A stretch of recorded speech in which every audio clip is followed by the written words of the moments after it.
ilumine nuestra mente y prepare nuestro corazón para que la semilla de la verdad que ha de ser puesta en nuestra alma por tu Espíritu Santo pueda germinar, pueda crecer, pueda dar fruto para vida eterna.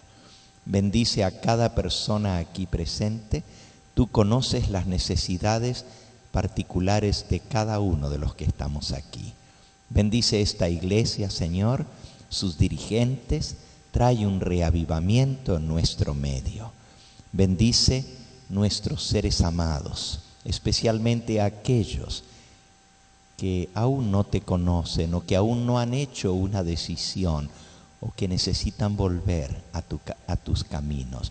Y bendice también a los hermanos que han dejado de venir aquí, redargúyelos, mueve en sus corazones el deseo de volver a tu redil. Gracias por la seguridad de que tú estás en nuestro medio. Y yo me encomiendo en tus manos para que tú me uses para gloria de tu nombre. En Cristo Jesús lo suplicamos todo. Amén, Señor. Amén.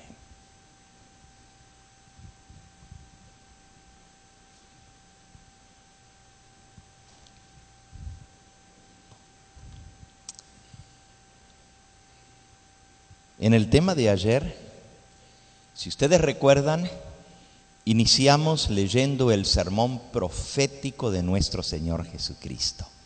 San Mateo, capítulo 24, San Marcos, capítulo 13 y San Lucas, capítulo 21. Vimos allí las señales que se están cumpliendo delante de nuestros ojos de que estamos viviendo en la última generación. Dice el Señor Jesús en ese sermón, en San Mateo, capítulo 24 y versículo 33. Mateo 24, 33. Así también vosotros, cuando veáis todas estas cosas, conoced que está cerca a las puertas. De cierto os digo que no pasará esta generación hasta que todo esto acontezca. El cielo y la tierra pasarán, pero mis palabras no pasarán. Si ustedes notan, Jesús dijo, de cierto os digo, no pasará esta generación. La generación que vea el cumplimiento de todas esas señales va a ser la generación que va a estar viva para ver la culminación final, ver al Hijo del Hombre viniendo en las nubes del cielo. Y estamos en esa generación.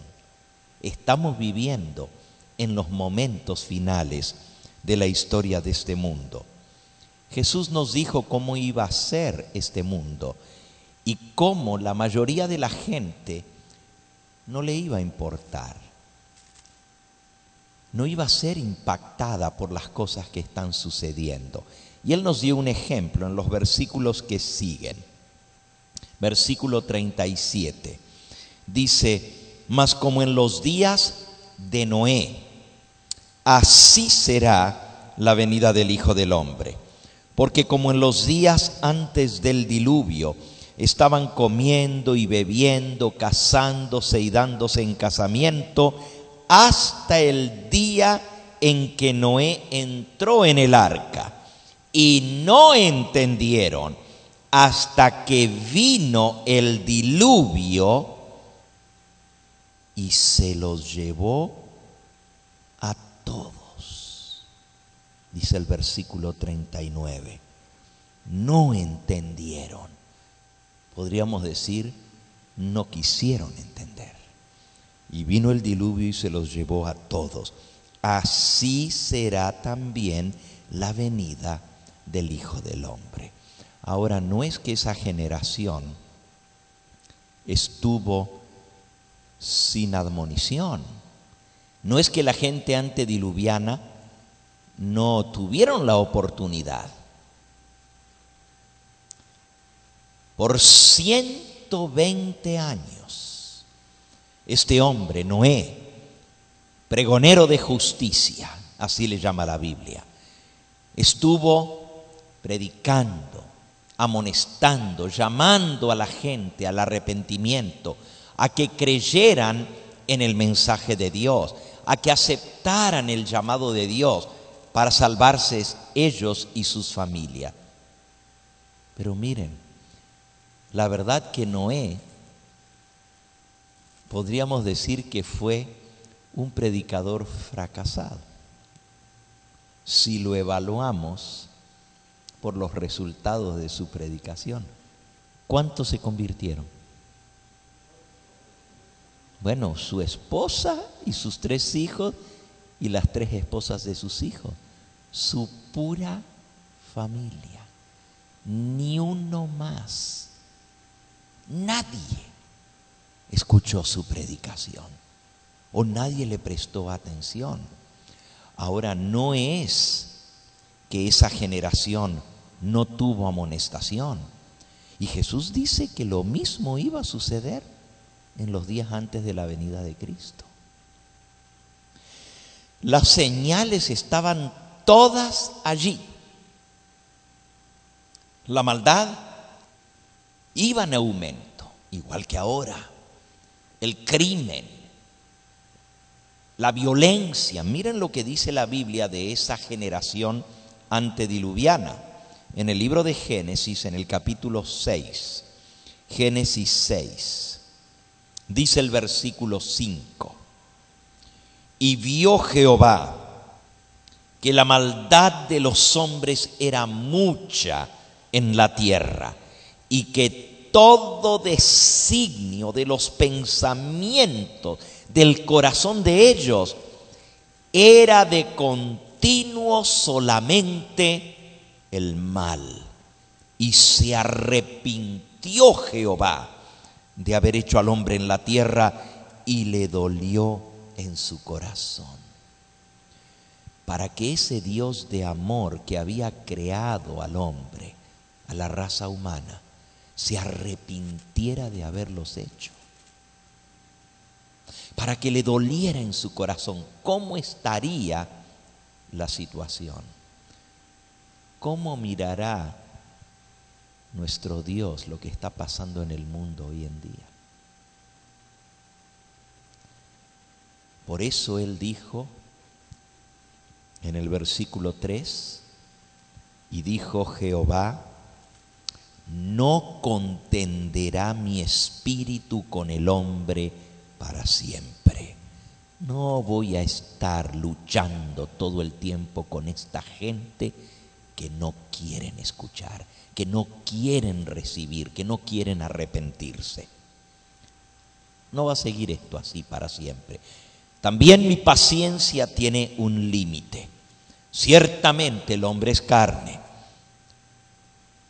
Sus días están determinados y Dios le puso límite. 120 años le dio a esa generación. Ahora, la gente vivía más tiempo en esa época. Para nosotros 120 años no es una generación, son como 3 o 4 generaciones, ¿verdad? Por lo menos 3 generaciones en 120 años. Hoy en día se considera que una generación más o menos son 40 años. Ya los baby boomers, la generación de los que nacimos seguidita después de la Segunda Guerra Mundial, allá la década de los 50, ya estamos todos con el pelo blanco. Y se nos llamaba los baby boomers, porque hubo una explosión de nacimientos después de la guerra. Pero esa generación ya está llegando a su fin. En aquella época la gente vivía más tiempo. Cuando el diluvio vino, Noé tenía 600 años. Pero él tenía un hijo. Él tenía 3 hijos. Pero su abuelo se llamaba Matusalén. Ustedes han oído hablar de Matusalén, ¿verdad? ¿Quién fue el papá de Matusalén? ¿Se acuerdan? El papá de Matusalén era profeta. Enoc. Enoc fue el papá de Matusalén. Ahora fíjense qué interesante. La Biblia dice que Enoc fue profeta. Y Dios le reveló lo que venía sobre el mundo. Vamos a buscarlo en el libro de Judas, justamente antes de Apocalipsis. Y estamos viendo ahora cómo la generación antediluviana no estuvo sin amonestación. Hubo señales inequívocas de que el fin se acercaba. Y de verdad fue el fin de esa generación. El diluvio se los llevó a todos, no quedó más que Noé y su familia. Y Cristo dice que así va a ser en los días de la venida del Hijo del Hombre. Así va a ser la venida del Señor. Por eso nosotros vamos a estudiar en la segunda parte del tema de hoy qué tenemos que hacer para sobrevivir lo que se viene, para ser como Noé y su familia, para salvarnos pues. Porque casi todo el mundo en esta generación también se va a perder.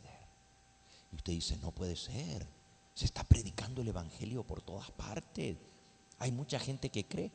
Pues no se crean, en la época de Noé también parecía que había mucha gente con fe, pero a la hora de la hora solo 8 se salvaron.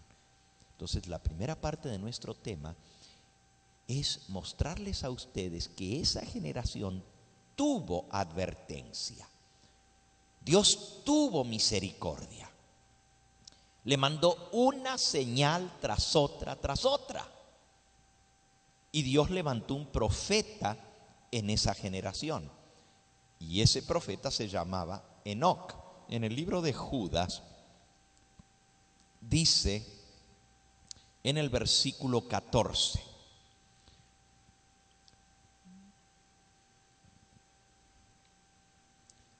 por supuesto, aquí viene hablando de cómo estaba la generación y cómo está el mundo hoy en día. No voy a leer todo el contexto, pero está hablando de aquella gente rebelde, impune contra Dios. Si se fijan en el versículo anterior, el versículo 13 dice: son fieras ondas del mar que espuman su propia vergüenza, estrellas errantes para las cuales está reservada eternamente la oscuridad de las tinieblas. Está hablando de los impíos, de los malos, de los rebeldes contra Dios. Habla bien duro de ellos. Dice en el versículo 12: estos son manchas en vuestros ágapes que comiendo impúdicamente con vosotros se apacientan a sí mismos. Y saben, hermanos, es triste, pero está hablando aquí de líderes, de pastores, de ministros que se aprovechan y en lugar de apacentar el rebaño, se apacientan a sí mismos, trasquilan a las ovejas para beneficio propio. Dice: estos son manchas en vuestros ágapes, versículo 12. Está hablando de estos que agarran la religión como asunto de negocio. Miren el 11. Ay de ellos, porque han seguido el camino de Caín. El camino de Caín fue rebeldía contra Dios. Y se lanzaron por lucro en el error de Balaam. Balaam fue el profeta que por dinero se vendió para maldecir al pueblo de Dios. Y luego dice, y perecieron en la contradicción de Coré. Coré fue el rebelde. Coré, Datán y Abiram, los que guiaron al pueblo a la rebelión. Y fue tan grande la influencia que ellos tuvieron sobre el pueblo de Israel que terminaron 40 años en el desierto por su rebelión, iniciada por Coré. Sigue diciendo, versículo 12, estos son manchas en vuestros ágapes, comiendo impúdicamente con vosotros, se apacientan a sí mismos. Nubes sin agua, llevadas de acá para allá por los vientos, árboles otoñales sin fruto, 2 veces muertos y desarraigados, fieras ondas del mar que espuman su propia vergüenza, estrellas errantes para las cuales está reservada eternamente la oscuridad de las tinieblas. De estos, y ahora viene lo que me interesaba leer, pero como el versículo comienza diciendo de estos, también profetizó Enoc, tenía que mostrarles quién eran estos de los cuales profetizó Enoc. Dice, de estos también profetizó Enoc, séptimo desde Adán, diciendo, he aquí que viene el Señor con sus santas decenas de millares para hacer juicio contra todos y dejar convictos a todos los impíos de todas sus obras impías que han hecho impíamente y de todas las cosas duras que los pecadores impíos han hablado contra él. Enoc profetizó de la gente rebelde, impúdica, de la gente impía que blasfema contra Dios, que no le importa que hay un Dios del cielo al cual van a tener que rendir cuentas.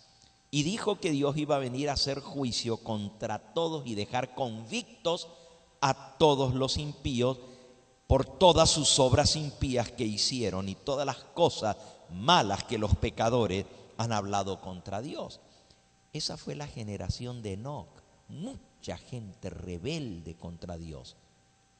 Igual que hoy, la gente antediluviana. Pero dice que Enoc profetizó. O sea, él dijo que iba a venir el juicio. Así que lo primero que estamos viendo es que esa generación no estuvo sin amonestación. Dios levantó profeta que diera mensaje de parte de Dios. Aún antes que Noé anunció la destrucción con un diluvio, pero aún antes de él, el bisabuelo de Noé ya comenzó a hablar que Dios iba a hacer juicio sobre esa generación. De nada valió, la gente siguió como si nada. Ahora, Enoc, el profeta que Dios levantó, tuvo un hijo. Cuando tenía 65 años de edad, tuvo a Matusalem. Y le puso un nombre muy interesante, Matusalayem en hebreo, Mathusalayem. En español decimos Matusalem, pero en hebreo es Mathu, con TH, así como en inglés, Mathusalayem. ¿Saben lo que quiere decir Mathusalayem? Math es muerte, Mathu es la muerte de él, su muerte. Salayim quiere decir su muerte traerá el juicio. Muy interesante su nombre. Su muerte traerá el juicio. Ahora, el juicio lo profetizó Enoc, su papá. profeta de Dios, que iba a venir Dios a hacer juicio sobre todos los impíos y a dejar convictos y a condenar a toda esa generación. Pero cuando le nació el hijo, Dios le mostró que cuando ese niño que estaba naciendo, cuando él muriera, vendría el juicio. Matusalén fue creciendo, se hizo adulto. Y cuando la gente le preguntaba, oye, ¿qué nombre tan raro tienes tú? Porque era un nombre raro. Matusalén, su muerte traerá el juicio. ¿Qué quiere decir eso? ¿Por qué te pusieron ese nombre? Él decía, es que mi papá era profeta.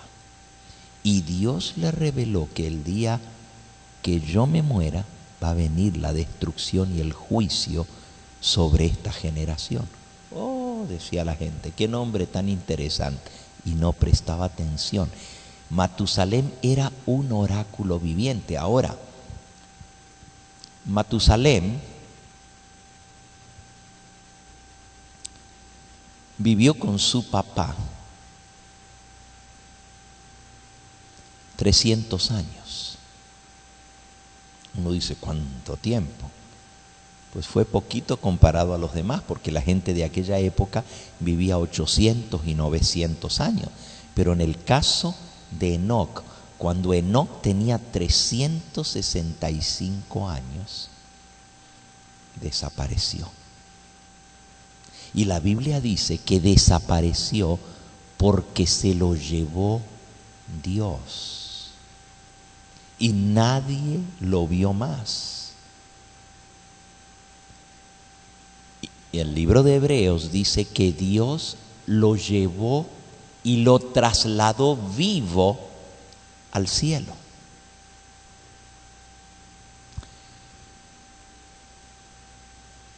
Matusalén les decía a la gente, miren, mi papá que me puso ese nombre, porque toda la gente le preguntaba por ese nombre tan raro, mi papá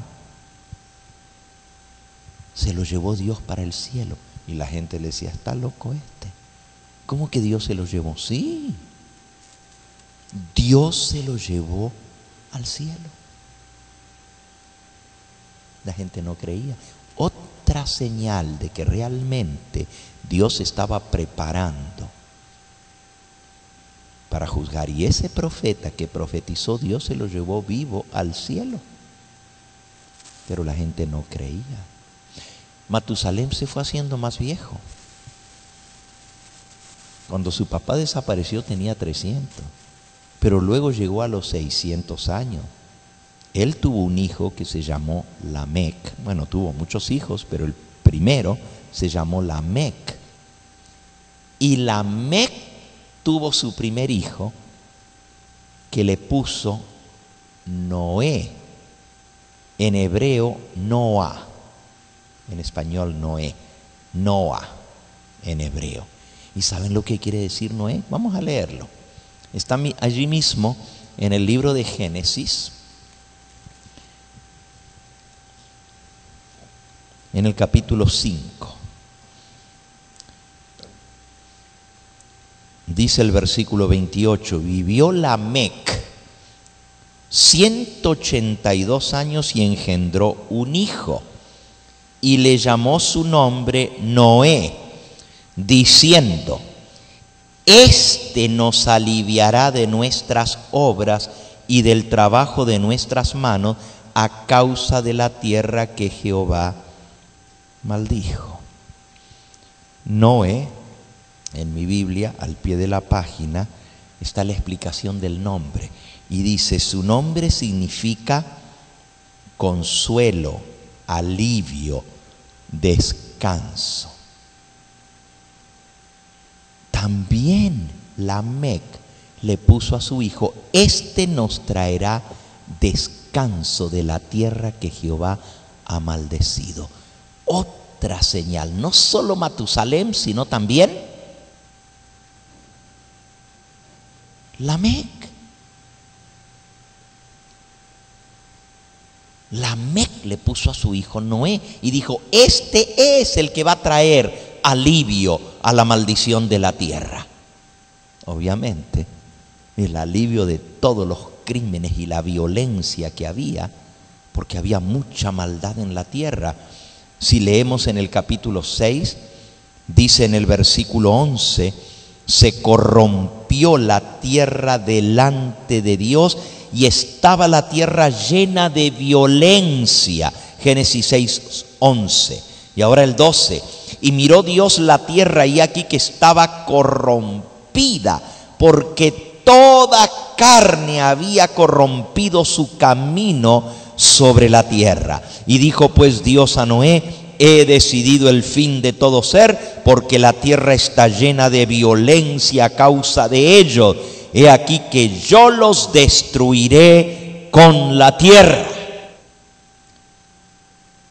Pero Noé, su nombre quería decir descanso, alivio, porque su papá, Lamec, dijo: le voy a poner Noé porque este es el que va a traer alivio a causa de la maldición que hay en la tierra.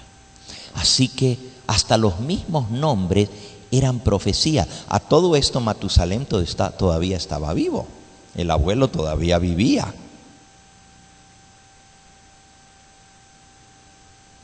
Y se fue haciendo más viejo y más viejo. Cuando Matusalén llegó a los 800 años, la gente debiera haber pensado: no le queda mucho a esta tierra, porque Dios dijo que el día que Matusalén se muera va a venir el juicio.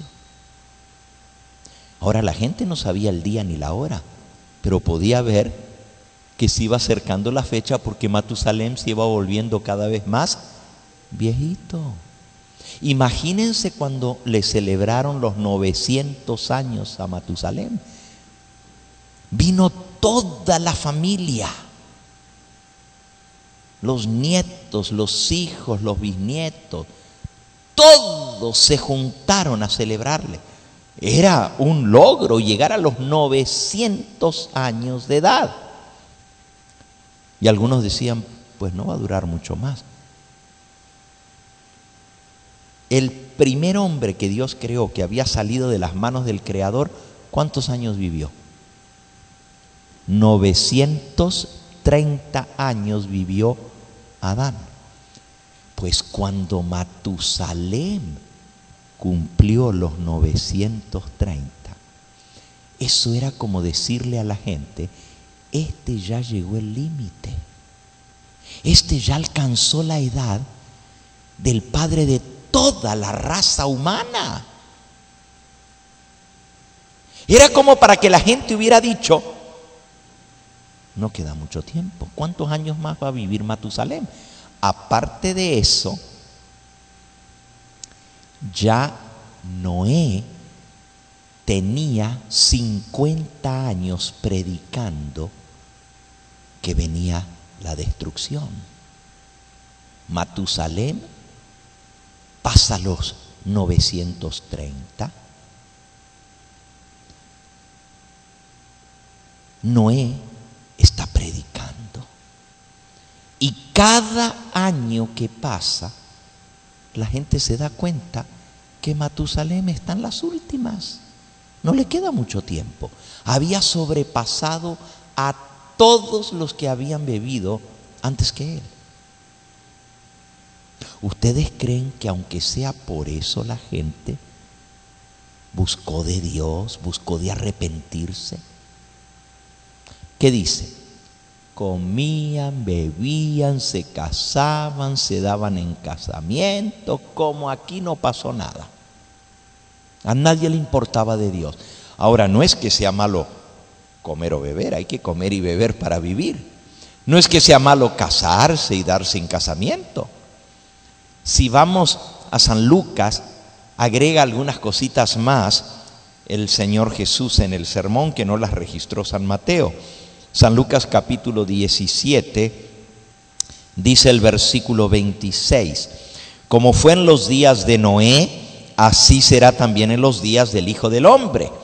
comían, bebían, se casaban, se daban en casamiento, hasta el día en que entró Noé en el arca y vino el diluvio y los destruyó a todos. Fíjense. Y luego dice y compara con otra historia. Versículo 28, asimismo como sucedió en los días de Lot, comían, bebían, compraban, vendían, plantaban, edificaban. Mas el día en que Lot salió de Sodoma, llovió del cielo fuego y azufre y los destruyó a todos. Así será el día en que el Hijo del Hombre se manifieste.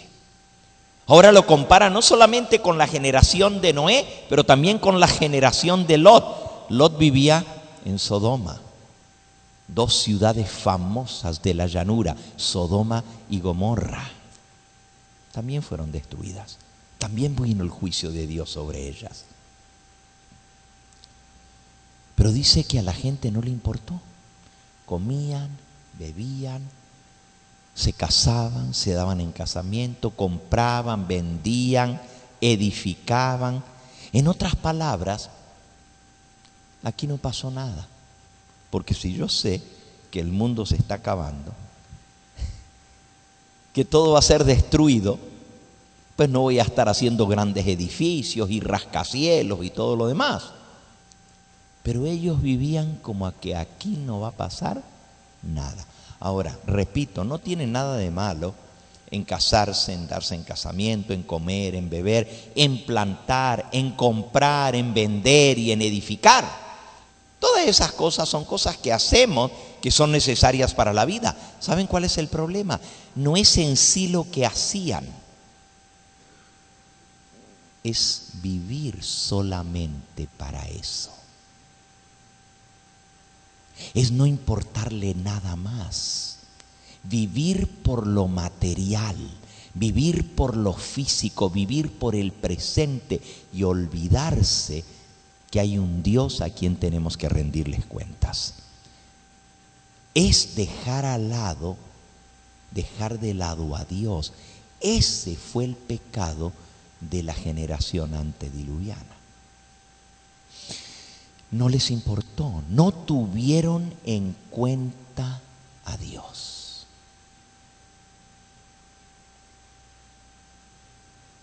Business as usual. Aquí todo va a seguir igual. Eso es exactamente lo que dice Pedro, que incluso se burlaban de los que creían que el mundo se iba a acabar. Segunda de Pedro, capítulo 3. Segunda de Pedro, capítulo 3.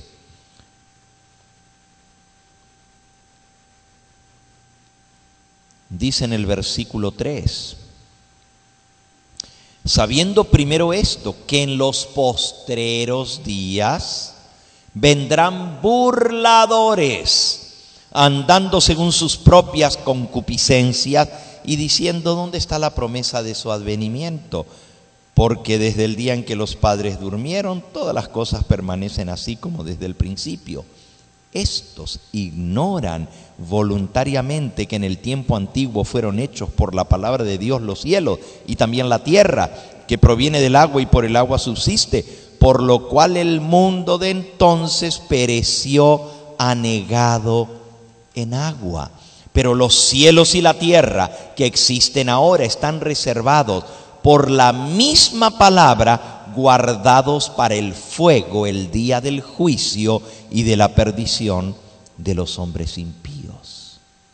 Así que así como el mundo una vez fue destruido en agua y a la gente no le importó, como si nada vivían, no teniendo en cuenta a Dios. Dios estaba fuera de la ecuación de ellos. Y así viven muchos hoy en día. Dios no forma parte de nuestra ecuación, de nuestra vida diaria. Tú dices: pastor, pero los que estamos aquí, si nos interesa de Dios. Estoy hablando de cómo está el mundo. el mundo no quiere saber nada. A pesar de estar viendo todo lo que están viendo, que está sucediendo. Ahora le tocó el turno a Honduras y a Nicaragua. Fíjense, las islas del Caribe, Puerto Rico, México, ahora Honduras y Nicaragua. Hoy, tormenta, inundaciones, desastre, desleves. Eso está pasando hoy. Es que cada día que venimos hay una noticia nueva. Pero la gente no quiere creer. Piensan que es, bueno, la naturaleza, caprichos de la naturaleza. Y no ven en todo eso que son los medios enviados por Dios para despertar al mundo de que el tiempo de gracia se está acabando. ¿Se acuerdan la cita que leímos anoche? Que todas estas cosas que están pasando son los medios establecidos por Dios para que la gente despierte y se dé cuenta de que el tiempo se está acabando. Pero la gente quiere seguir como si nada, comprando, bebiendo, comiendo, dándose en casamiento, plantando, edificando, como que aquí no pasó nada. Y repito, ninguna de esas cosas en sí son malas, son necesarias para la vida. El problema es vivir solo para eso, no tener en cuenta a Dios. Eso le pasó a la generación antediluviana. Ahora, un día comenzaron a suceder cosas más impresionantes todavía. El viejito Matusalén ya tenía 969 años. El hombre que más vivió sobre el planeta Tierra. Eso nos muestra, hermanos, la misericordia de Dios. Porque Dios había profetizado a través de Enoc que el día que se muriera Matusalén iba a venir el juicio. Pero cuánta misericordia. Dios le alargó y le alargó y le alargó la vida a Matusalén hasta llegar a ser el hombre que más años vivió sobre esta tierra. Pero ¿saben lo que comenzó a suceder? Un buen día, por supuesto, a todo esto, Noé estaba edificando el barco. La gente venía a ver, nunca se había visto un barco de ese tamaño. Si ustedes leen las dimensiones que tenía el barco, más de 3 cuadras de largo. ¿Se imaginan ustedes un barco de 3 cuadras de largo? Un transatlántico, gigantesco. Nunca la gente había visto cosa semejante. Le tomó 120 años construirlo. No invirtió todo lo que tenía en la construcción de ese barco. Todo. Ahora él no lo pudo hacer solo. Tuvo que emplear a gente para que le ayudara. Está bien que estaban sus hijos, pero él tuvo que pagarle a gente para que le ayudara a construir ese gigantesco barco. ¿Se imaginan? Gente que construyó el arca en la cual Noé y su familia se salvaron. Ellos ayudaron a construirla y ellos mismos no se salvaron. Qué paradoja, ¿verdad? Así en este tiempo del fin va a haber mucha gente que ayudaron a construir el arca de salvación, que es la iglesia del Señor, porque hoy también tenemos un arca de salvación. Pero muchos que ayudaron a la obra del Señor y a construir el arca, no se van a salvar. Lo mismo que pasó en los días de Noé. Ahora, mucha gente se burlaba. Venía a ver el barco. Decían, wow, tremenda construcción. Pero a ver, explíquenme cómo esto va a flotar tan grandote. Otros decían, miren dónde lo está construyendo, en tierra seca.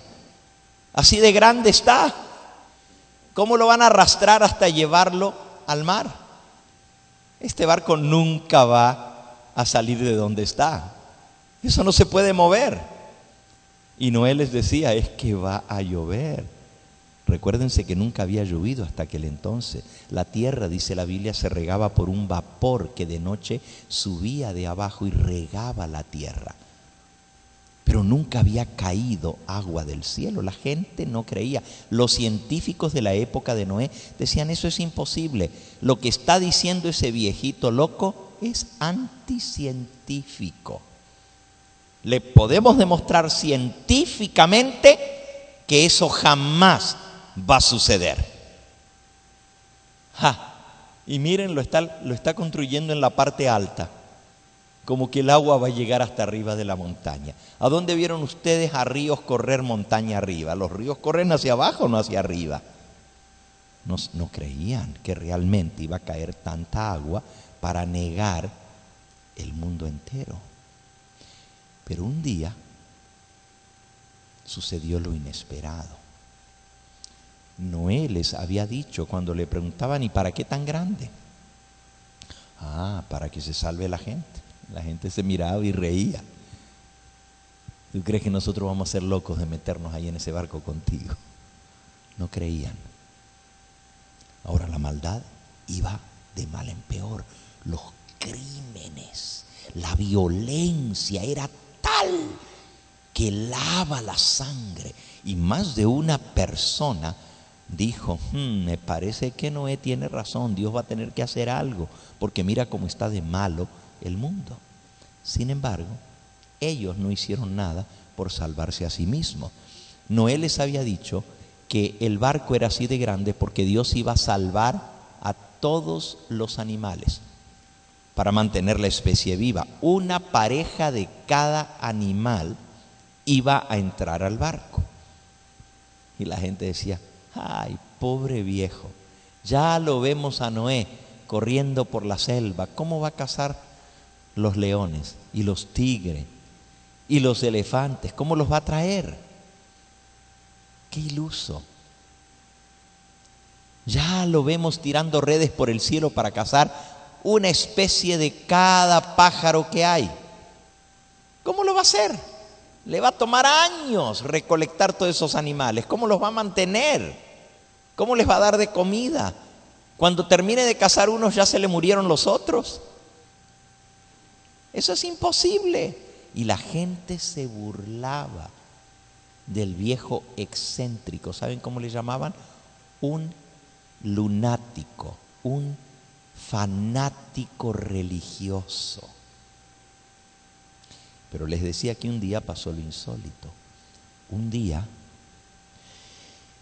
del bosque, de la montaña, comenzaron a bajar los animales de 2 en 2. El macho y su hembra. Y venían tranquilitos, subían como si estuvieran guiados por una mano invisible, se subían por la rampa que había puesto Noé y entraban al barco. La voz corrió, cundió por doquiera, porque el proceso duró varios días. La gente vino de todas partes a ver el espectáculo. ¡Wow! Viene la jirafa macho y la jirafa hembra. Mira cómo van a entrar.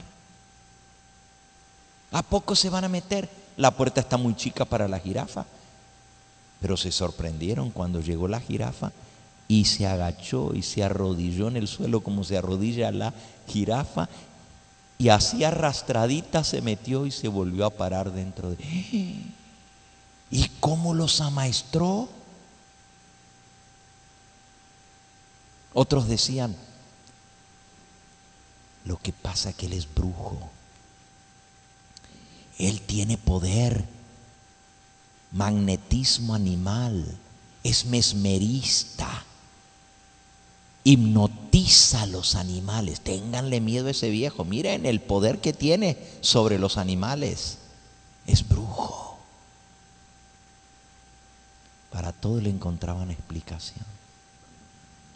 Después de varios días, de estar entrando los animales, los pájaros comenzaron a venir, revoloteaban alrededor del barco, bajaban y se metían por una ventana, de 2 en 2 y algunos de 7 en 7 parejas. La gente estaba sorprendida, pero ¿cómo pudo llamar a los pájaros y le obedecen? ¿No creen ustedes que habiendo visto todo eso la gente hubiera creído? Si ustedes hubieran visto eso, ¿no hubieran creído? Que los pájaros vengan, que los animales vengan de 2 en 2 y que solitos se metan al arca. Era como para dar miedito, ¿verdad? Estar viendo eso. Esas eran señales inequívocas que se acercaba el fin. Si ya los animales estaban entrando, ¿qué más podía significar eso? ¿Saben lo que decía la gente?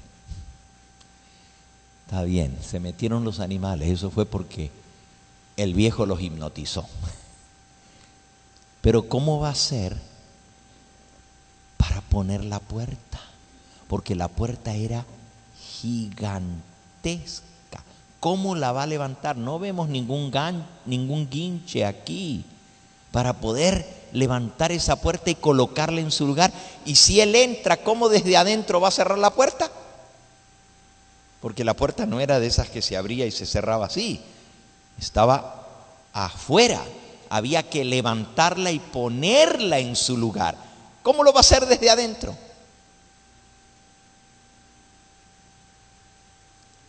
Pero un día, la Biblia dice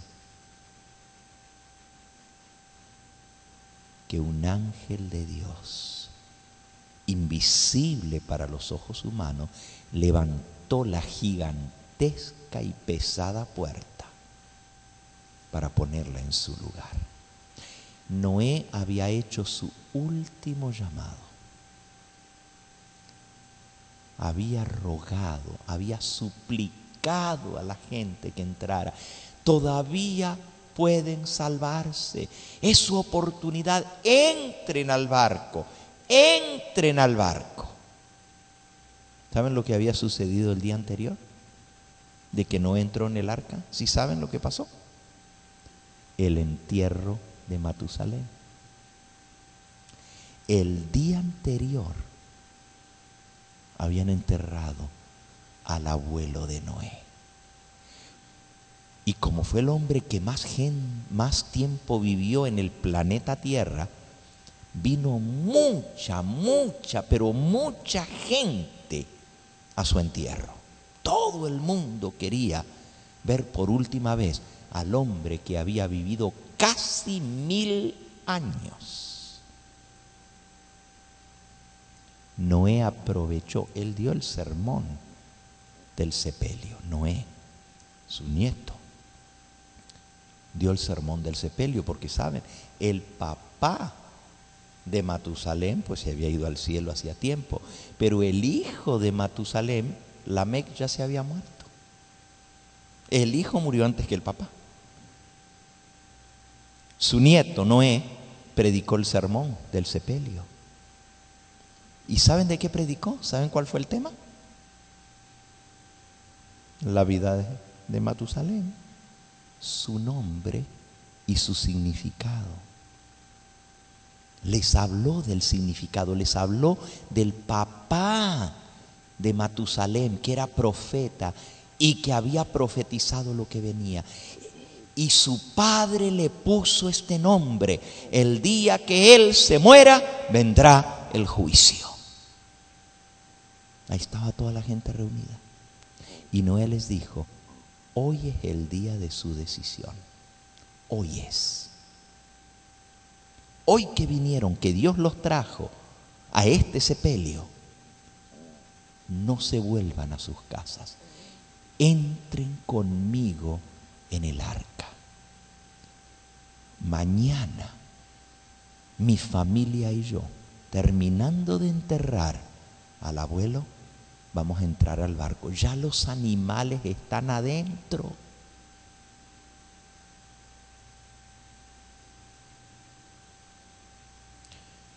Más de una gente la pensó, pero ni uno entró, ni uno entró. Increíble. Ni viendo las señales la gente quiso creer. ¿Están entendiendo? Lo mismo está pasando hoy en día, ni viendo lo que está pasando en el mundo. Todo lo que Jesús dijo que iba a estar sucediendo justo antes de su venida, está pasando. Todos los días hay una noticia más que nos dice que la venida del Señor está a las mismas puertas. No hay un día que pasa que no nos recuerde las palabras del Señor Jesús. ¿Pero ustedes creen que la gente presta atención?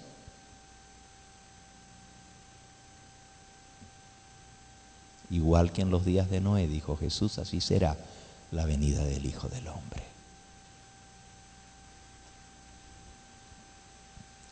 Finalmente Noé, llorando, se paró en la puerta del barco, hizo su último llamado. Muchos habían venido al sepelio el día anterior. No habían regresado esa noche a su casa, porque ya se hizo tarde. Y vinieron a ver el barco, aprovechando que habían venido al entierro. Pues vamos a ver el barco, vamos a ver el barco. Se amontonó la gente frente al barco. Y Noé, desde la puerta del barco, su esposita ya había entrado. Sus hijos y las esposas de ellos, todos estaban dentro del barco. Noé en la puerta les rogó con lágrimas, llorando, les dijo: esta es su última oportunidad. La gracia se acaba. La oportunidad de salvación se termina. Hoy es tu oportunidad. Hoy se acaba la oportunidad de salvación. La gente escuchó, pero le entró por aquí y le salió por aquí. Ni uno se decidió. Y de pronto, esa mano invisible levantó la pesada puerta y todos los que estaban allí la vieron, cómo se iba moviendo en el aire. No podían ver al ángel que la movía, pero veían la puerta que venía flotando en el aire y se colocó en el lugar y quedó sellada el arca. Lo que decían que era imposible había sucedido. Yo me imagino que a más de uno le dio miedo ver que la puerta ya se había cerrado. Pero no pasó nada. No vino la lluvia. Todo ese día estuvieron viendo y nada. Al día siguiente llegó más gente para ver al viejo loco que se había encerrado con todo ese montón de animales dentro de un barco. Así terminan todos los fanáticos religiosos. Así terminan todos los que andan anunciando el fin del mundo. Miren, los desquiciados. Desquiciados mentalmente. Locos. Pasaron 2 días y no llovió. Pasaron 3 días y no pasó nada. Elena de White dice que la gente hizo fiesta en torno al barco en desafío contra Dios. Se burlaban, hasta bailaban en torno al barco. La fe de Noé fue probada. Él entró, la puerta se cerró, pero no pasó nada. El 4.º día tampoco, y el 5.º día tampoco. La gente llegó al colmo de su burla. Decían: ya se los comieron los leones allá adentro. Otros decían: aguantar ese olor ahí adentro, el tufo de los elefantes y de los osos. Ese olor, qué bueno que estamos afuera y no adentro. Así dicen muchos hoy en día. ¿A qué voy a la iglesia así? Ahí está la cosa fea. Mejor me quedo donde estoy. Déjenme decirle que aún con todo el olor, está mejor dentro del barco que afuera. La gente no entiende que Dios tiene un plan de salvación y hay que obedecer lo que Dios dice. ¿Qué vimos anoche? Que Dios dice, no dejando de congregarnos, especialmente al ver que el día se acerca. ¿Qué dice Dios? No dejemos de congregarnos. Pero la gente no quiere hacer caso. Ustedes saben lo que pasó. Fue demasiado tarde. Y déjenme decirles, hermanos, Jesús dice, así va a ser en el tiempo del fin. El tiempo de gracia se va a cerrar antes que venga la destrucción. Repito, la oportunidad de salvación se va a terminar antes que venga la venida del Señor. Ya cada caso va a estar decidido. Ya la puerta va a estar cerrada, pero la gente no lo va a saber y se van a seguir burlando contra Dios.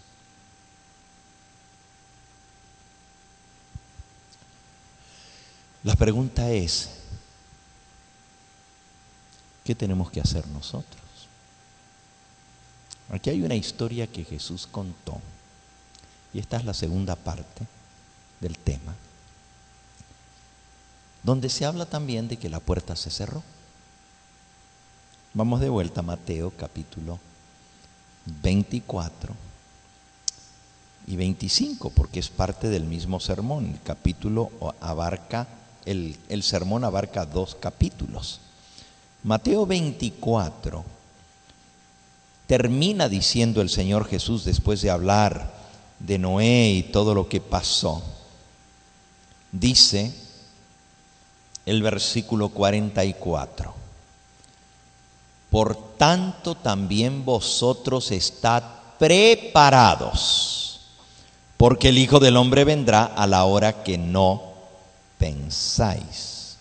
Y luego él cuenta una ilustración. Dice el versículo 45, ¿quién es pues el siervo fiel y prudente, al cual puso su Señor sobre su casa para que les dé el alimento a su tiempo? Bienaventurado aquel siervo, el cual cuando su Señor venga le halle haciendo así. De cierto os digo que sobre todos sus bienes le pondrá. ¿Quién es el siervo fiel y prudente al cual su Señor puso sobre su casa para que les dé el alimento a su tiempo?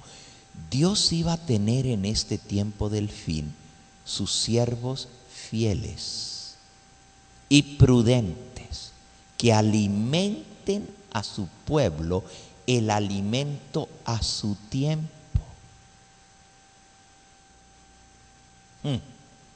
¿Cuál es la casa del Señor? ¿Cuál es la casa del Señor? Ok, la iglesia. El Señor puso sobre su casa al siervo fiel y prudente para que alimente a su casa. Pregunto, ¿está siendo alimentada la iglesia del Señor? ¿Está siendo alimentada?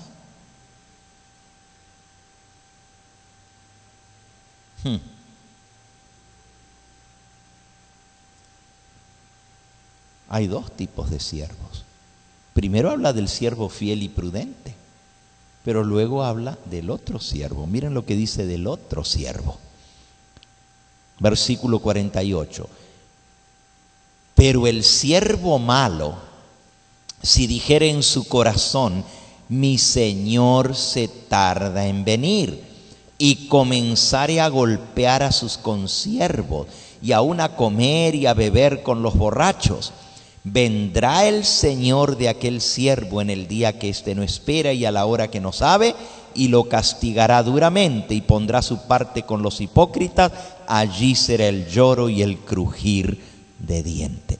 Hay dos tipos de siervos en la casa del Señor: los fieles y prudentes que alimentan a la iglesia del Señor y le dan el alimento a su tiempo. Darle el alimento a su tiempo significa darle el tipo de alimento para la hora que estamos viviendo. ¿Cómo pensarían ustedes si yo los invito a comer a mi casa y les digo, vengan, vamos a tener una cena en mi casa? Y ustedes vienen a mi casa a comer y está la mesa puesta y yo les sirvo cornflakes y lechita. Usted dice, ¿para una cena? ¿Cornflakes? ¿Copos de maíz? ¿Avena? ¿Verdad que no? ¿Por qué? Porque no es la comida para ese tiempo, eso es para el desayuno. Pero hoy en día hay muchos siervos a quien Dios los ha puesto encargados de su iglesia, de su casa, que le están dando pura lechita al pueblo de Dios. No le están dando el alimento sólido que el pueblo necesita para que se prepare para lo que viene. Dice el apóstol San Pablo, y ahorita regresamos porque vamos a leer la historia que habla de que la puerta se cerró, pero vamos por un momentito a el libro de Hebreos. Hebreos en el capítulo 5. Hebreos 5.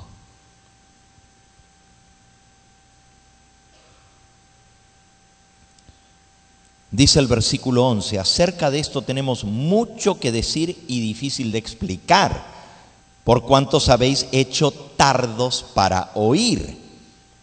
Porque debiendo ser ya maestros después de tanto tiempo, tenéis necesidad de que se os vuelva a enseñar cuáles son los primeros rudimentos de las palabras de Dios, y habéis llegado a ser tales que tenéis necesidad de lechita y no de alimento sólido. Y todo aquel que participa de la leche es inexperto en la palabra de justicia, porque es niño. Pero el alimento sólido es para los que han alcanzado madurez, para los que por el uso tienen los sentidos ejercitados en el discernimiento del bien y del mal. ¿Qué significa estar maduros espiritualmente? Que estamos ejercitados para discernir lo bueno y lo malo, para saber qué hacer y no caer en los engaños de Satanás. Pero si el siervo fiel y prudente, que nos tiene que dar el alimento sólido, nos da pura lechita. Hay muchas iglesias hoy en día que solamente alimentan a sus filigreses pura lechita. Es más, lechita aguada. Hasta le agregan agüita. Jesús te ama, Jesús te salva, Jesús te perdona, Jesús es bueno. Y todo eso es cierto, pero es pura lechita. El pueblo de Dios necesita alimento sólido para prepararse para lo que viene. Necesitamos conocer el cumplimiento profético. Necesitamos saber las cosas que van a venir para hacer la preparación necesaria. Hay gente que dice, no, a mí no me gusta que hablen de apocalipsis ni de profecía porque me asusta. Luego no puedo dormir de noche. Mejor que te asustes ahora y no cuando venga y no sepas lo que es. Por lo menos, cuando venga lo que viene, no te va a tomar por sorpresa. Ahora, si no hiciste la preparación, ya no va a ser la culpa del siervo. Miren lo que dice el Señor sobre los siervos que el Señor ha puesto a dar alimento a su casa. En el libro de Ezequiel, en el capítulo 33. Ezequiel capítulo 33. Dice así, comenzando en el versículo 11. Diles, vivo yo, dice Jehová el Señor, que no quiero la muerte del impío. Oh, Dios mandó un diluvio que destruyó a toda la raza humana. Dios mandó fuego y azufre del cielo que quemó las ciudades de Sodoma y Gomorra. Pero miren lo que Dios dice, yo no quiero la muerte del impío. No quiero la muerte del impío, sino que se vuelva el impío de su mal camino y que viva. Volveos de vuestros malos caminos. ¿Por qué moriréis, oh casa de Israel? Y tú, hijo de hombre, este es el siervo, el que el Señor puso en su casa. Y tú, hijo de hombre, di a los hijos de tu pueblo, la justicia del justo no lo librará el día que se rebelare, y la impiedad del impío no le será estorbo para el día que se volviere de su impiedad. El justo no podrá vivir por su justicia el día que pecare. El trabajo del siervo es amonestar, es decirle lo que tiene que hacer. Ahora, ¿cuál es la responsabilidad y la culpa del que no cumple el trabajo como siervo fiel? Ezequiel capítulo 3. Ezequiel 3. Dice así, versículo 17. Hijo de hombre, yo te he puesto por atalaya a la casa de Israel. Oirás pues tú la palabra de mi boca y los amonestarás de mi parte.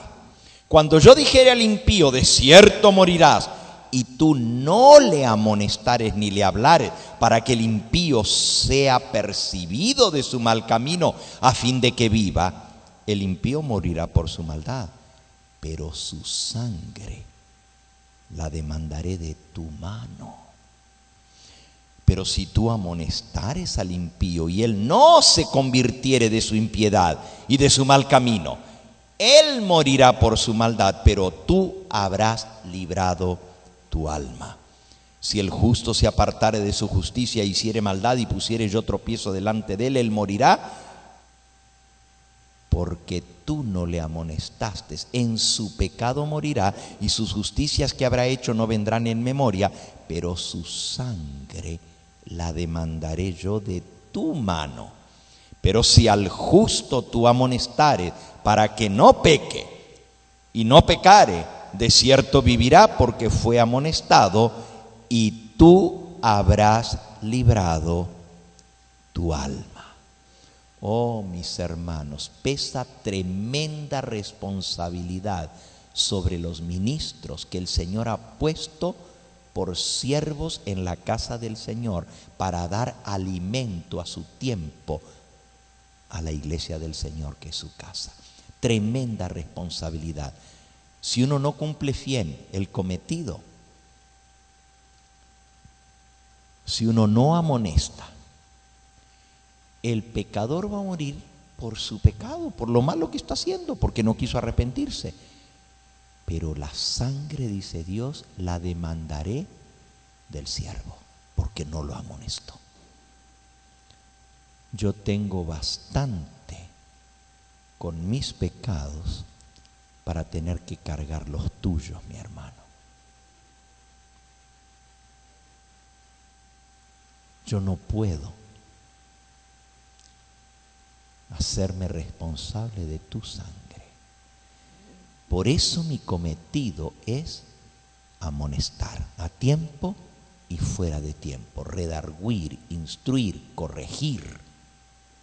El que quiere escuchar, que escuche. El que me quiera llamar fanático y alarmista, que me lo llame. Pero a lo menos yo voy a salvar mi alma. Esa historia contó Jesús del siervo malo. Y miren lo que hace el siervo malo. El siervo malo dice: mi Señor se tarda en venir. Hasta hay algunos ministros, siervos de Dios, que andan diciendo: no se preocupen, que todavía no viene, falta mucho. No tengan miedo de lo de la ley dominical, eso es nomás puro susto. Falta mucho para eso. La Biblia le llama siervo malo. Siervo malo. Mi Señor se tarda en venir. Ahí está. ¿Y qué hace el siervo malo? ¿Notaron lo que hace? ¿Qué comienza a hacer? ¿Notaron lo primero que dice el Señor Jesús? Volvamos a Mateo capítulo 24. Mateo 24. Dice: si aquel siervo malo dijere en su corazón: mi Señor se tarda en venir, y comenzare a golpear a sus consiervos. Lo primerito que dice que hace el siervo malo es que comienza a atacar a los que están predicando la verdad. A los que están siendo fieles al Señor en amonestar al pueblo, el siervo malo comienza a golpearlos.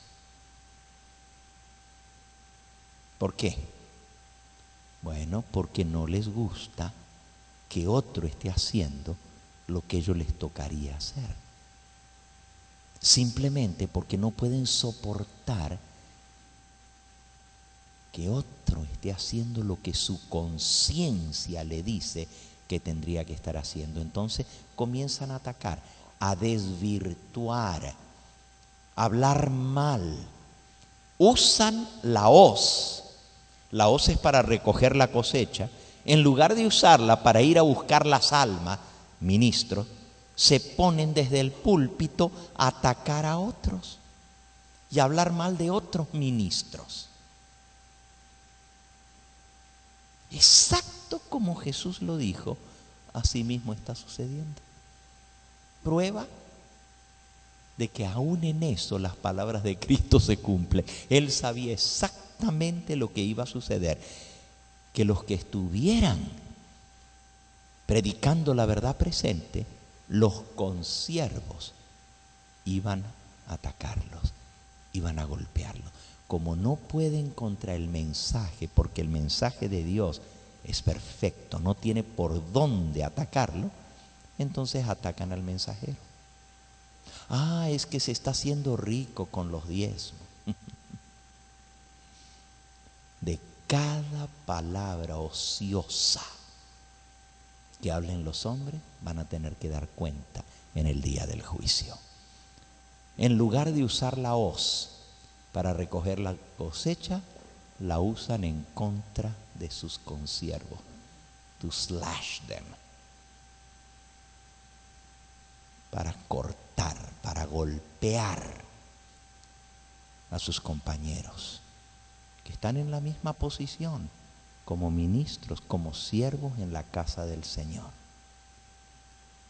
¿Y qué más hacen? Golpean a sus compañeros. ¿Y qué más hacen? Comen y beben ¿con quiénes? Con los borrachos. Usted dice: ¿será que los pastores se andan emborrachando?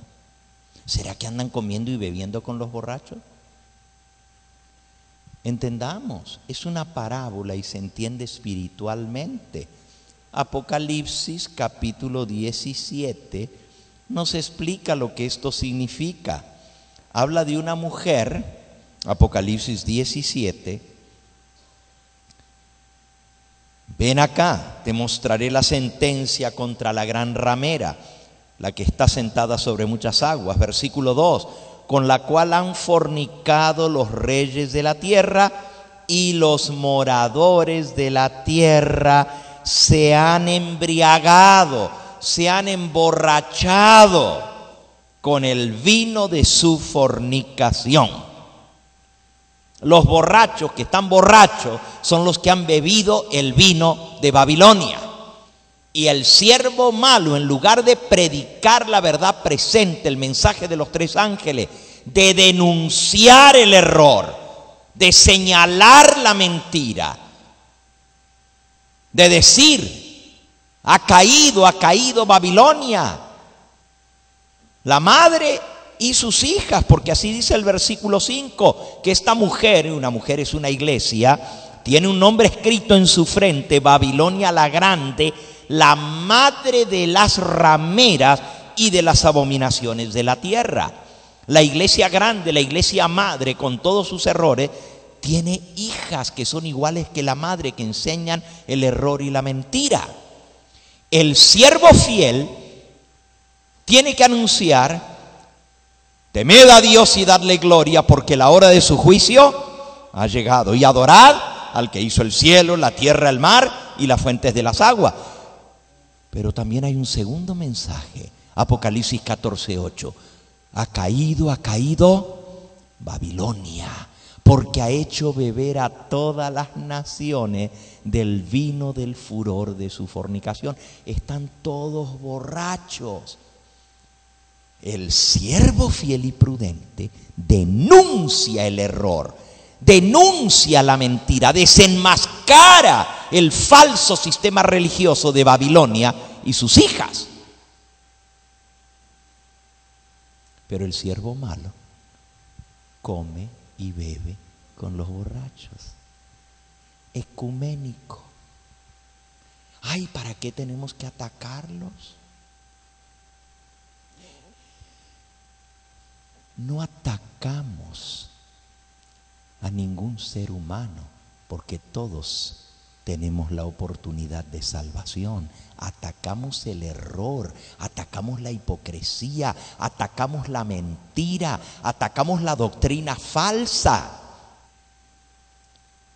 Y si en esa desenmascarar el error alguien se siente por aludido, pues no es culpa del que predica la verdad. Es mejor que investigue lo que cree y salga del error, para que no diga, me está atacando. ¿Entendemos?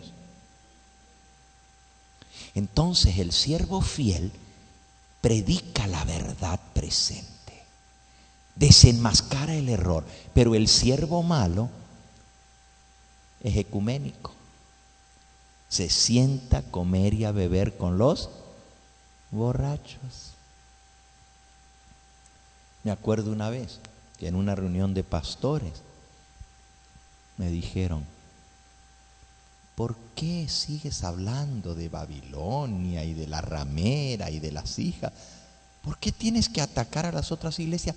Predica de Cristo, predica del amor de Cristo y no ataques.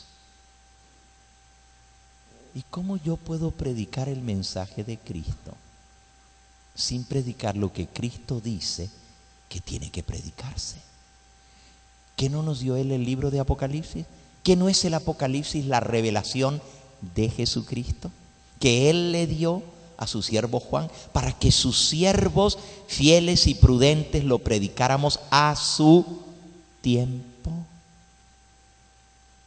¿Que no llegó el tiempo de hablar de estas cosas?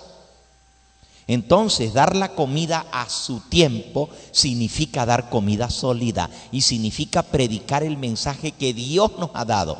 No pañitos tibios, no lechita aguadita, no Kool-Aid. Hay que predicar la verdad. No agüita con azúcar para endulzar los paladares, para que la gente diga, ay, qué bonito. Si el sermón que predica un pastor adventista Tú puedes llegar y sentarte en una iglesia evangélica y escuchar el mismo sermón. ¿Está mal? Porque no está predicando la verdad presente que Dios le dio. El mensaje que predica un pastor adventista tiene que ser como Noé: arrepiéntanse. El tiempo está cerca, la venida del Señor se acerca. Tiene que despertar a la gente, tiene que señalar el pecado, tiene que llamar al pecado por su nombre, para que la gente reconozca su error y se arrepienta.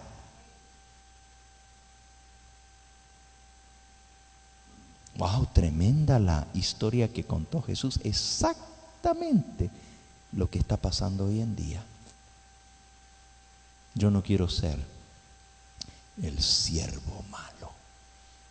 Que el Señor me ayude a ser siervo fiel y prudente, a dar alimento a la casa del Señor a su tiempo, a su hora, para el tiempo en que estamos viviendo. Eso es lo que Dios quiere para su iglesia. Bueno, la otra historia, el tiempo se nos fue, pero la voy a introducir porque mañana vamos a entrar directamente en esta historia y es bien importante. Es parte del sermón profético de Cristo para el tiempo del fin. Así que ahorita solamente la voy a introducir.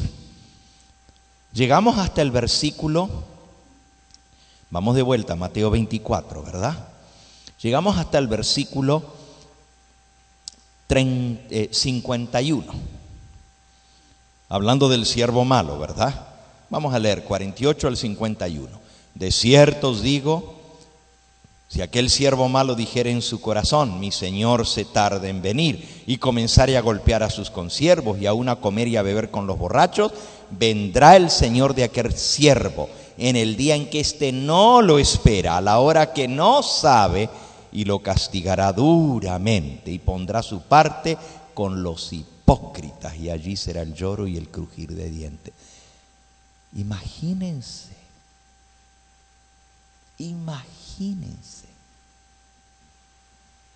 un pastor a quien Dios llamó para este tiempo del fin, que se pierda.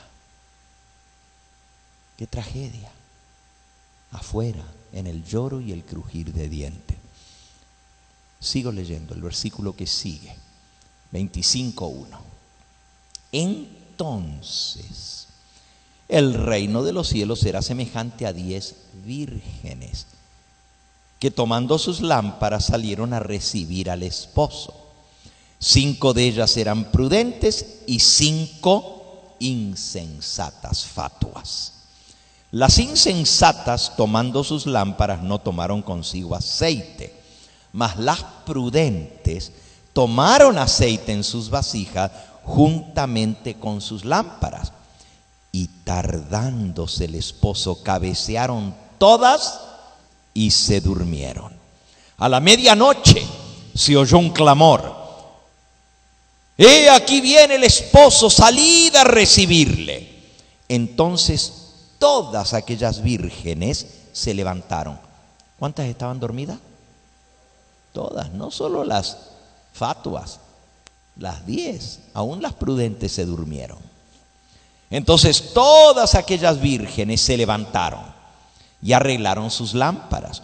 Y las insensatas dijeron a las prudentes: dadnos de vuestro aceite, porque nuestras lámparas se apagan. Mas las prudentes respondieron diciendo: para que no nos falte a nosotras y a vosotras, id más bien a los que venden y comprad para vosotras mismas.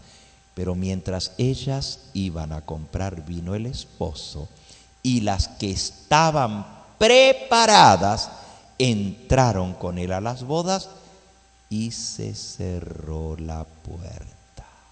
¿Dice qué? Ahí hay una puerta que se cierra también, igual que en los días de Noé. Se cerró la puerta. Vinieron también después las otras vírgenes diciendo: Señor, Señor, ábrenos. Mas él respondiendo dijo: de cierto os digo que no os conozco. Velad pues, porque no sabéis el día ni la hora en que el Hijo del Hombre ha de venir. Aquí está la historia. Es parte del sermón profético de Cristo y nos habla de que hay que estar preparado. ¿Y cómo nos preparamos? Bueno, teniendo aceite extra. ¿Y qué es el aceite extra? ¿Cuántas de las vírgenes tenían aceite? ¿Cuántas? ¿Cuántas? 5. Bueno, tenían aceite extra, pero todas tenían algo de aceite. Porque aun cuando se durmieron, cuando se despertaron, decían: dennos de vuestro aceite porque nuestras lámparas se están apagando. Todavía tenían un poquitito de aceite. Ya estaban fluctuando, ya medio que se apagaban.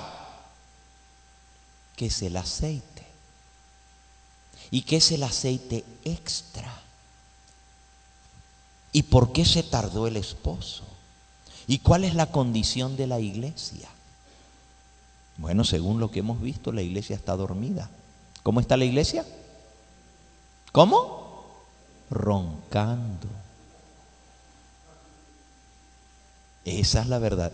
Anoche lo vimos al terminar el tema, ¿se acuerdan? ¿Cuál es la condición de la iglesia? Tibia. Tibia. Ni fría ni caliente. Ahora, ¿cuál es la condición de la iglesia? Dormida.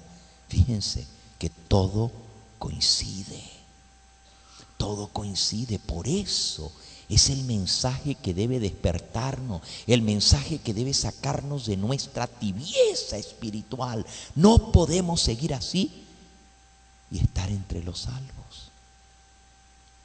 Tenemos que salir de la condición de tibieza espiritual. Tenemos que despertarnos antes que sea demasiado tarde. Tenemos que tener el aceite extra. Les hago una preguntita. ¿A quién representan las 10 vírgenes? ¿A quién? ¿A quién? Al pueblo de Dios. ¿Al mundo entero? ¿A quién? ¿A cuál iglesia?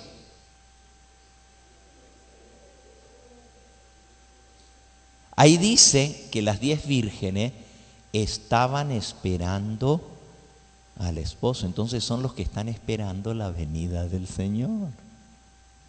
Fíjense qué interesante. Las vírgenes están esperando la venida del esposo. Esta parábola se aplica. ¿Cómo le llamamos a los que esperamos la venida del Señor? ¿Cómo se les llama? Adventista. Adventista quiere decir que esperamos el advenimiento. Eso es lo que quiere decir la palabra. Esta parábola se aplica especialmente. Yo no digo que no se aplique a otras iglesias. Que puede ser que también estén esperando la venida del Señor, claro que sí. Pero especialmente se aplica a aquellos que dicen estar esperando la venida del esposo. Ok. La pregunta es esta. ¿Cuántas estaban dormidas? ¿Cuántas? Todas cabecearon y se durmieron. Esta es la pregunta. Si la iglesia que espera al Señor está toda dormida, y se los voy a confirmar, se van a sorprender con la cita que les voy a leer. Miren.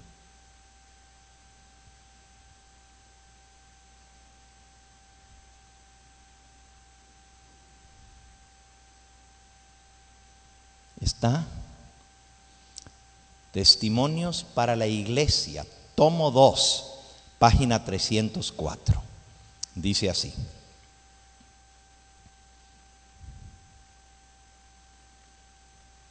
los ministros, otra vez ahora está hablando de los siervos, que el Señor puso en su casa para alimentar a su iglesia. Los ministros deberían convertirse en estudiosos fervientes de la Biblia. ¿Cómo tienen que ser los pastores? Estudiosos. ¿Son poderosas las verdades que presentan? entonces deberían tratar de hacerlo con habilidad.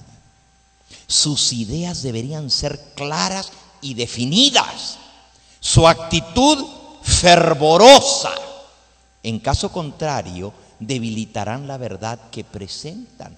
Si no se preparan bien, si no lo presentan con fervor, con ánimo, si no es claro y definido lo que están presentando al pueblo, el alimento que le están dando, debilitan la verdad que presentan. Mediante la blanda presentación de la verdad, solo repitiendo la teoría sin que ésta los sacuda a ellos mismos primero, nunca van a convertir a ningún ser humano. Wow. Si el sermón que yo predico no me sacude a mí primero, ¿cómo va a ser impacto en aquellos que lo escuchan? Interesante. Aunque vivieran tanto tiempo como Noé y predicaran tanto tiempo como Noé, 120 años, sus esfuerzos no darían ningún resultado. ¿Les pasaría que no van a ganar ningún alma? ¿Por qué? Porque no presentan la verdad con fervor, en forma clara, definida, fervorosa, con habilidad, bien preparado para hacer impresión. Si el sermón que predica un pastor no lo sacude a él primero, no van a sacudir a nadie. Sigo leyendo. Su amor por las almas debería ser intenso y su celo ferviente. Una presentación de la verdad en forma tranquila y sin sentimientos nunca despertará a los hombres y a las mujeres de su sopor de muerte. ¿Qué dice? Si tú presentas tranquilito,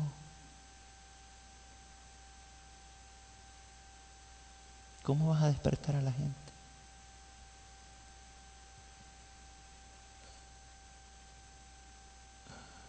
Yo estaba predicando el sábado pasado en Rialto y estaba predicando allí.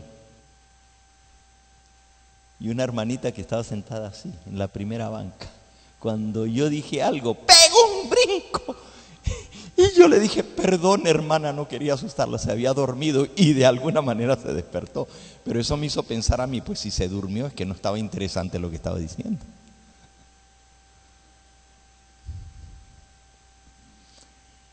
Una presentación de la verdad tranquila y sin sentimientos nunca despertará a los hombres y a las mujeres de su sopor de muerte. Deben poner de manifiesto mediante sus modales, sus actos, sus palabras y mediante la manera como predican y como oran, que creen que realmente Cristo está a las mismas puertas. Cuando predicamos, debemos mostrar lo que verdaderamente creemos, que la venida del Señor está a las puertas. ¿A quién vamos a convencer? Lo predicamos todo suavecito.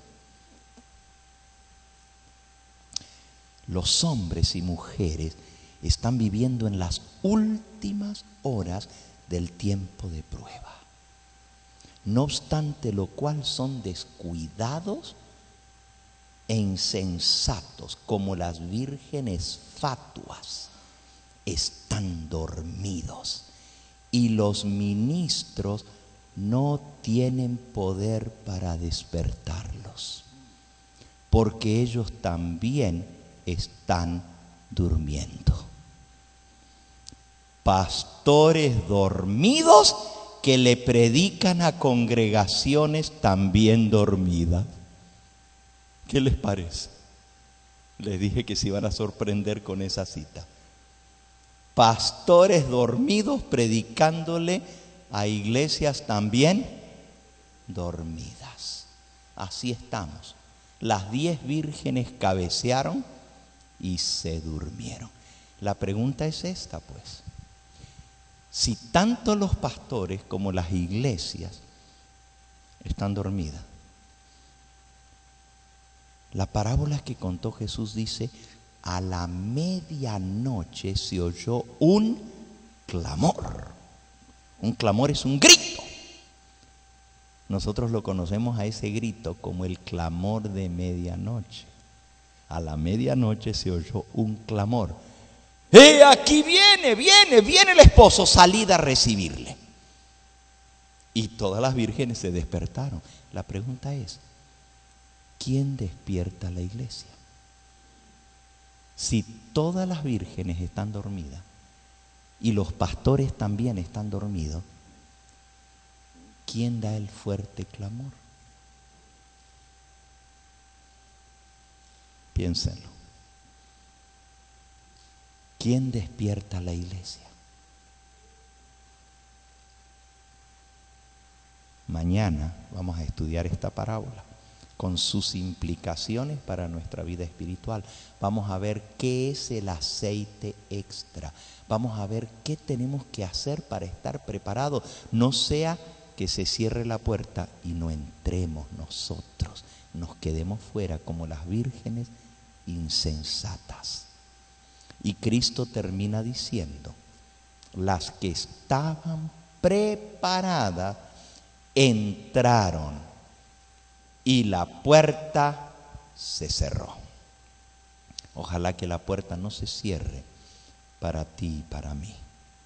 Y que cuando se cierre, porque se va a cerrar, estemos dentro y no fuera. Pero si no hacemos la costumbre de estar dentro, cuando se cierre, vamos a estar fuera. Por eso la decisión es ahora, cuando Dios nos despierta, cuando Dios nos toca. No puedo yo decir: cuando llegue ese momento, ahí me voy a despertar, ahí me voy a poner las pilas, ahí sí voy a hacer la obra misionera, ahí sí voy a estar orando, ahí sí voy a estar velando, ahí sí voy a estar haciendo lo que Dios me manda hacer, ahí sí voy a estar obedeciendo, voy a poner mi vida en armonía con Dios, ahí sí voy a dejar el pecado. ¿Cuándo? Too late, demasiado tarde. Cuando la puerta de la misericordia se cierre, cuando Cristo deje de interceder, va a ser demasiado tarde. Hay una obra que hacer y esa obra es prepararnos. ¿En qué consiste esa preparación? Eso es lo que vamos a ver mañana. ¿En qué consiste la preparación? ¿Qué representa en esta parábola el aceite en la vasija? El aceite extra. Si alguno de ustedes tiene el libro Palabras de Vida del Gran Maestro, tráigalo mañana. Palabras de Vida del Gran Maestro. Vamos a estar leyendo de allí una buena porción. Es el capítulo que explica la parábola de las 10 vírgenes. Si no lo tienen, pues aquí lo vamos a estudiar juntos. En esta noche quiero preguntarles: ¿alguno de ustedes tuvo ya respuesta a la oración que le estamos haciendo al Señor?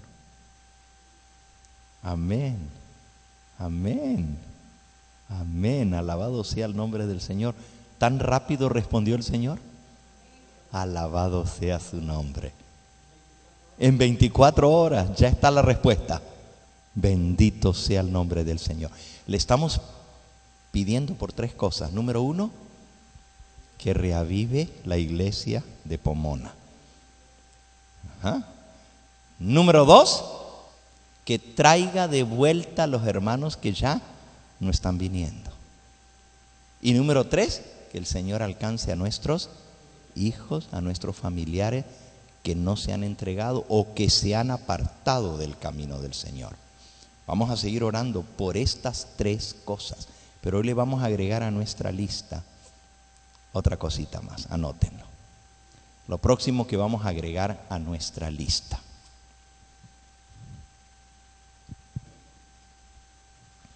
hoy vamos a comenzar a orar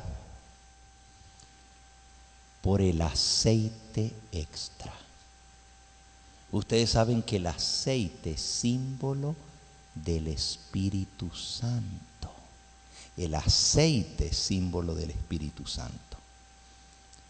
Pero aquí habla de que todas tenían aceite en las lámparas, pero algunas no tenían aceite en su vasija. ¿Qué es el aceite en la vasija? Vamos a pedirle al Señor que nos dé su Espíritu Santo, porque lo que más necesitamos es la obra del Espíritu Santo en nuestra vida. Así que eso le vamos a agregar. Mañana vamos a entender mejor nuestro pedido. Pero obviamente para entender el pedido necesitamos el Espíritu Santo, porque Él es el que nos da entendimiento. Jesús le dijo a la iglesia de la Odisea, la tibia: yo te aconsejo que de mí compres oro refinado en fuego y vestiduras blancas, para que seas vestido y no se descubra la vergüenza de tu desnudez, y unge tus ojos con colirio para que vea. El colirio también es símbolo del Espíritu Santo, pero es para que veamos nuestra condición.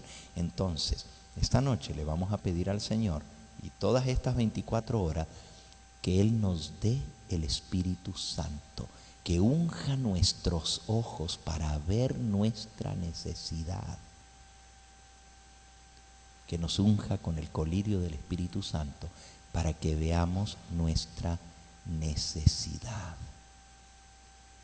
Muy importante, porque si no, no vamos a entender lo que Dios quiere hacer con nosotros esta semana. Que Él nos quite las vendas de los ojos, que nos quite las escamas, que como a Pablo le cayeron escamas de sus ojos, que así se quite la escama de nuestros ojos para que veamos nuestra verdadera condición. Y lo próximo que vamos a pedir, que tiene relación con el tema de mañana, yo pensaba darlo esta noche, pero no llegué. Por eso había escogido 3 cosas que iban a ser exactamente con el tema, pero no importa, vamos a comenzar a orar desde antes por esas cosas. Lo segundo que vamos a pedir es vestiduras blancas. Y usted dice, ¿y cómo le vamos a pedir al Señor eso? ¿Saben lo que representa las vestiduras blancas? La justicia de Cristo, para estar cubiertos y que no se vea nuestra desnudez, porque el Señor dice: estás desnudo y no lo sabes. Estás desnudo, miserable, pobre, ciego y desnudo. Para la ceguera, colirio; para la desnudez, vestiduras blancas; y para la pobreza, oro refinado en fuego. Son las 3 cosas que vamos a pedir en esta noche y las próximas 24 horas. Ahora, las vamos a añadir a las anteriores, No vamos a dejar de pedir por las otras 3, pero vamos a añadirle 3 más ahora. ¿Ok? Esas 3 son el colirio, el Espíritu Santo, para ver nuestra condición. Número 2, las vestiduras blancas, la perfecta justicia de Cristo en nuestra vida, para cubrir nuestra desnudez. Y lo tercero, oro refinado en fuego. ¿Saben qué es eso? La fe que obra por el amor y purifica el alma. Repito, el oro refinado en fuego es la fe que obra por el amor y purifica el alma. Es la fe suficiente para ayudarnos a vencer el pecado. Oro refinado en fuego. Pues, ¿para qué se refina el fuego? El oro. ¿Para qué? Para purificarlo. Entonces la fe que nos lleva a purificar nuestra vida, ese es el oro refinado en fuego. Necesitamos la fe que obra por el amor y purifica el alma. La gente dice: yo tengo fe, pero cuando uno le dice: tienes que dejar de ser lengua larga, no, es que no puedo. Tienes que dejar de ser orgulloso, es que así soy yo. tienes que dejar de mentir. Es que no puedo. Tienes que dejar el mal genio, así enojón. En México dicen sangrón, enojón como eres, no vas a entrar al reino de los cielos. Y la gente dice, es que no puedo, yo trato pero no puedo, ese es mi carácter. Pídele al Señor oro refinado en fuego, que es la fe que obra por el amor y purifica el alma. Todo lo puedo en Cristo que me fortalece. Vamos a tomar un momento para orar en esta noche. Vamos a ir de rodillas. Yo voy a orar primero y luego quiero un hermano y una hermana que oren en nombre de todos nosotros. Anoche oramos todos, de 2 en 2. Hoy quiero a 2 que oren junto conmigo. ¿Quién va a ser? Las damas primero, ¿verdad? ¿Quién va a ser la hermana que va a orar en nombre de todos nosotros al Señor en esta noche? ¿Puedo ver la mano? ¿Quién va a ser la hermanita que va a orar? Hermana Berenice. Muy bien. Venga aquí adelante, venga. Y luego, ¿quién va a ser el hermano varón que va a orar esta noche? ¿Quién va a ser? Aquí el hermano. Venga, venga hermano, adelante. Pasen aquí al frente, así yo les comparto el micrófono. Adelante. Vamos a arrodillarnos todos y vamos a orar, hermanos. Aquí usted a este lado y la hermanita a este lado. Comenzamos con la dama, luego con nuestro hermano. ¿Cómo es su nombre, hermano? Denis. Y luego termino yo. Oremos, hermanos. Amoroso y eterno Padre, nuestro amado y querido Jesús, aquí en esta noche, Señor, después de haber oído la exposición de tu palabra, estamos agradecidos porque tú nos trajiste aquí a tu templo, casa de oración. Porque, Señor, tú contestaste nuestros pedidos, nuestros ruegos, nuestras súplicas que hicimos durante este día, pedido por el pastor, para que haya un reavivamiento en esta iglesia de Pomona y para que vinieran visitas. Sabemos que como hermanos aquí, miembros de esta iglesia, invitamos, y yo personalmente estoy agradecida en esta noche porque pudo venir otra visita. Gracias, Señor, por mi amiga que yo invité y ella invitó a otra. Y cuando me llamó esta tarde, te agradecí, Señor. Y así también cuántos otros hermanos tendrán esa gran alegría en su corazón. Gracias, Padre, porque tú eres un Dios de amor, de bondad y de misericordia. Gracias por cada hermano miembro de la iglesia y principalmente por las visitas, por aquellas personas que han venido por primera vez a escuchar tu palabra, a escuchar, Señor, lo que debemos oír en estos momentos de prepararnos para estos días que estamos viviendo y para los que vendrán, porque tenemos que estar listos, Señor, para estar seguros de lo que creemos y a dónde estamos parados. Señor, que nuestra fe no decaiga, que por el contrario avance. Señor, te rogamos y te suplicamos que tú nos traigas mañana, viernes y el sábado también todo el día, que nos gocemos grandemente, que sintamos esos deseos grandes en nuestro corazón, que no pongamos ninguna excusa y que, Señor, estemos aquí dispuestos a oír de tu palabra. Bendice aquí a tu siervo, el pastor Gambetta. Cuídalo, protégelo y ampáralo, Señor, para que él pueda seguir predicando esta verdad presente. Gracias, Señor, por los pastores de nuestras iglesias del Evangelio Eterno. Gracias por cada uno que están aquí presente, nuestros hermanos miembros.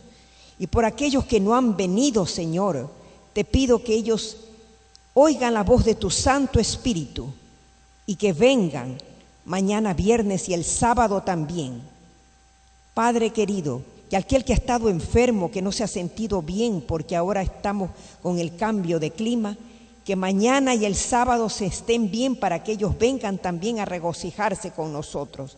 Que las visitas que han venido, que sigan viniendo, que sientan en su corazón que el Espíritu Santo les toque muy profundo y que ellas vengan a oír y terminar esta conferencia que todos la necesitamos.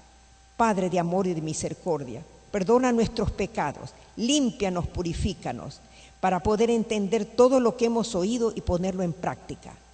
Quédate hoy y siempre con nosotros, y de manera especial te encomendamos por nuestras visitas, por las personas que están oyendo por el canal, por todos los medios, Señor, por todos aquellos, Señor, que nunca habían oído estas cosas. Bendícelos y ayúdalos, Señor, para que ellos puedan oír la voz de tu Santo Espíritu hablándoles y que se acerquen, Señor, que estudien tu palabra y que sigan estudiando y que sigan buscándote hasta que ellos también entreguen su corazón a ti. Así como todos lo hemos hecho. Yo soy una persona convertida, que tú me trajiste, Señor, a tus pies. Pero te agradezco grandemente, Señor, porque yo te oí y yo sabía que tenía que rendirme a ti y seguir tus caminos para prepararme y preparar a otros. Gracias, Señor, por todo. Te lo rogamos y suplicamos, no porque tengamos méritos algunos, únicamente los méritos de Cristo Jesús. Amén y amén. Gracias, hermana Berenice. Hermano Denis. Padre nuestro que estás en los cielos, santificado sea tu nombre. Señor Dios Todopoderoso, agradecemos grandemente tu amor hacia nosotros. Sabemos que tu venida está cerca y agradecemos mucho, Señor, porque este mensaje que tú nos das cada día es para que nos despertemos en el sueño que hemos caído. Bendice grandemente, Señor, a toda la iglesia y a todos los pueblos, Señor, que están oyendo este mensaje a nivel mundial. Sabemos que tu Espíritu Santo va a descender sobre tu pueblo y queremos, Señor, estar preparados para recibir el derramamiento del Espíritu Santo y así, Señor, proclamar este mensaje verdadero que tú das a través de los siervos y a través de nuestro querido pastor Hugo Gambetta. Bendícelo grandemente para que así como él surjan hombres con ese mismo poder que tú le has dado a él, para que muy pronto te podamos ver en gloria, Señor. Te lo suplicamos en el nombre de Cristo Jesús. Amén. Padre Santo, seguimos glorificando tu nombre. Qué bueno es estar en tu casa. Qué bueno es venir a comer el alimento espiritual sólido, las profecías de tu palabra y el ver el cumplimiento delante de nuestros ojos. Pero también tú nos redarguyes, tú nos amonestas, tú nos instruyes, Señor. Y en esta noche hemos visto la verdadera condición de tu pueblo. Necesitamos que tú nos despiertes. Necesitamos el colirio espiritual para ver nuestra verdadera condición delante de ti, para salir de este sopor, de este estupor en que estamos, para poder así ver esa condición destituta y poder suplir nuestra necesidad antes que sea demasiado tarde. Te pedimos, Señor, ese aceite extra de tu Espíritu Santo. También te pedimos la justicia de Cristo Jesús y esa fe que obra por el amor y purifica todo nuestro ser. Bendice, Señor, esta iglesia. Ya estamos viendo el reavivamiento que está comenzando y sabemos que va a ser aún mucho más grande porque tu Espíritu Santo ya está obrando. Tú dijiste que tú estás más dispuesto a dar tu Espíritu Santo que lo que un padre está de dar pan a su hijo que se lo pide. Danos, Señor, ese reavivamiento de tu Espíritu Santo. Bendice, Señor, en forma muy especial a los hermanos y hermanas que una vez se gozaron con nosotros y están hoy alejados, fríos, tibios, espirituales. Tráelos de vuelta a ti, que el día de mañana, al iniciar tu santo sábado, y el sábado durante el día podamos ver a muchos de nuestros hermanos de regreso en tu casa de oración. Y te pedimos, Señor, por nuestros seres queridos, no dejamos de orar por ellos, para que tú los redargullas, que tú los amarres si es necesario, que los sacudas fuerte, para que ellos puedan reconocerte a ti y no vivir para el presente, para comer, para beber, para casarse, darse en casamiento, para construir, para comprar, para vender, para edificar, y se olviden de ti. Permite, Señor, que puedan venir nuestros hijos, nuestros seres queridos a tus pies antes que se cierre la puerta de gracia. Te lo suplicamos en ese nombre que es sobre todo nombre, en el nombre de nuestro amado Salvador, el Señor Jesucristo. A Él sea la gloria y la honra por los siglos de los siglos. Amén, Señor. Amén.